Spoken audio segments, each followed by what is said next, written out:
Bonjour, nous allons prendre un grand bol d'air frais ce mois-ci dans Tassin la demi-lune on air, votre podcast pour vous faciliter la ville. Nous vous proposons en effet une promenade sur le plateau de Méginan, un espace naturel sensible, donc protégé, qui rassemble de nombreuses espèces animales ou végétales.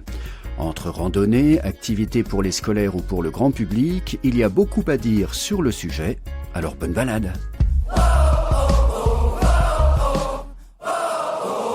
Laurence Herman, bonjour. Bonjour. Vous êtes agent au service environnement et mobilité à la mairie de Tassin la demi-lune.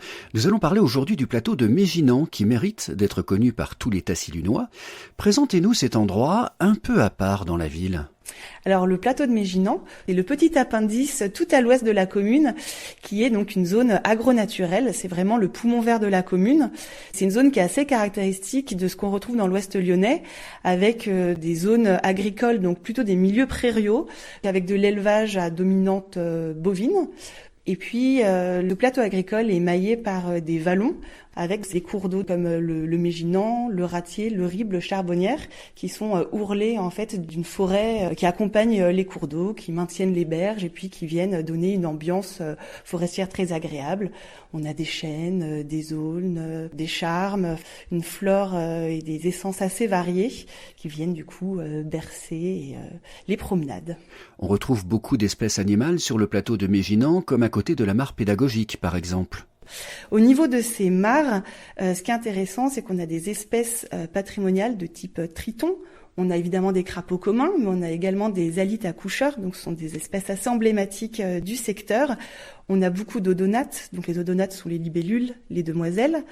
On a beaucoup d'invertébrés qui viennent témoigner de la bonne qualité de ces mares, de cet espace qui est préservé, entretenu, géré régulièrement par l'espace naturel sensible. D'accord, vous avez parlé des espèces animales, mais qu'en est-il des plantes, de la flore ? Il y a une véritable richesse floristique. On a la chance d'avoir quelques espèces patrimoniales. On a notamment la rose de France, qui est très emblématique, qui offre une jolie floraison rose, qui pousse dans les haies et de temps en temps en forêt. On a également le Nantes faux boucage, qui est une vivace qui pousse plutôt dans les fossés et dans les milieux ouverts.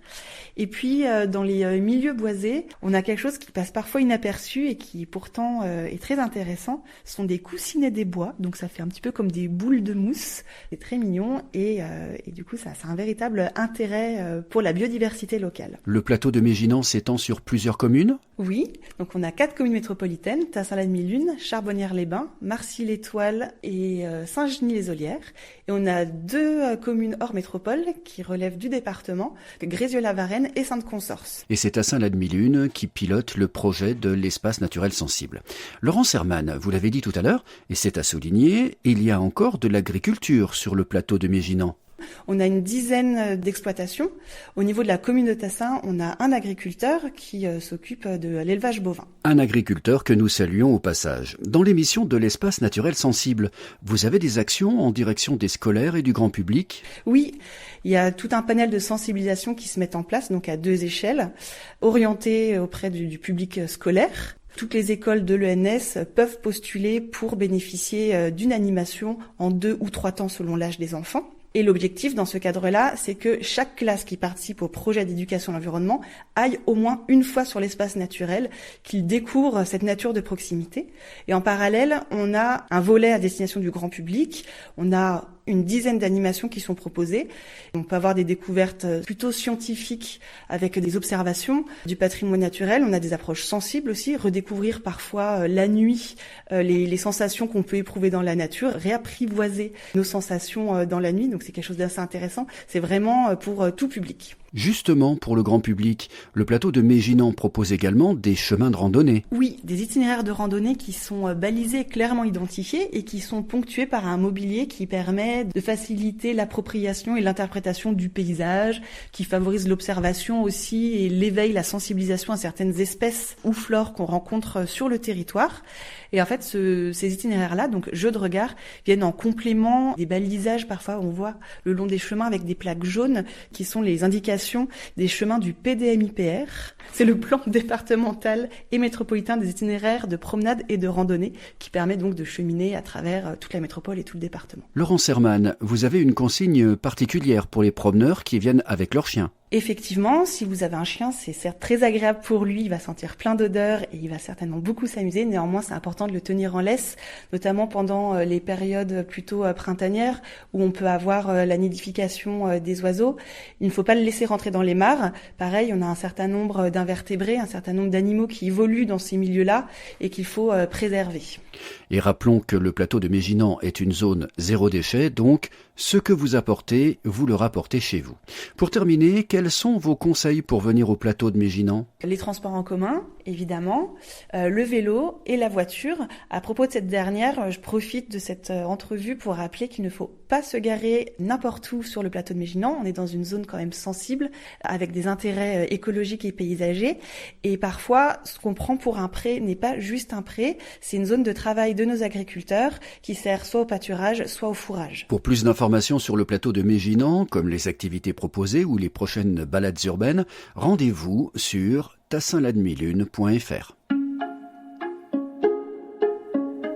Laurence Herman, nous profitons de votre présence aujourd'hui pour rappeler l'opération Un arbre, un enfant qui aura lieu le 12 novembre. Cela concerne les enfants qui sont rentrés en petite section de maternelle cette année.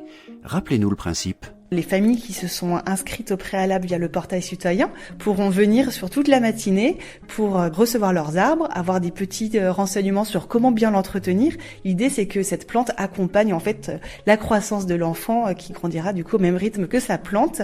En fonction du logement, vous avez le choix entre une plante d'intérieur, un arbuste si vous avez un balcon, une terrasse, et un arbre si vous avez un jardin. Il y aura aussi un petit goûter, évidemment, offert, et puis des animations diverses autour de l'environnement, des plantes. Cela concerne donc, je le rappelle, toutes les écoles de la ville pour les enfants qui viennent de rentrer en petite section de maternelle. Merci beaucoup, Laurence Herman. Dans votre agenda ce mois-ci, pour les balades urbaines, le dimanche 16 novembre, la ville vous invite à une marche sur le plateau de Méginan. 2 parcours sont proposés. Méginan long, départ à 9h30, durée 5 heures pour 18 km de marche. Ou Méginan court, départ à 11h, durée 3 heures, pour 7 km de marche. Les départs s'effectueront depuis le parvis de l'espace culturel L'Atrium. Un regroupement des 2 parcours est prévu vers 12h30 pour un repas tiré du sac autour de la mare pédagogique. À noter également dans votre agenda la cérémonie de commémoration de l'armistice du 11 novembre 1918. Rendez-vous à 11h au nouveau cimetière, avenue Mathieu Misery. Merci d'avoir écouté Tassin la demi-lune on air. Ce podcast a remporté le prix Territoriador de la communication. Tassin la demi-lune on air est une réalisation de Lyon Air conçue et animée par Laurent Imbert.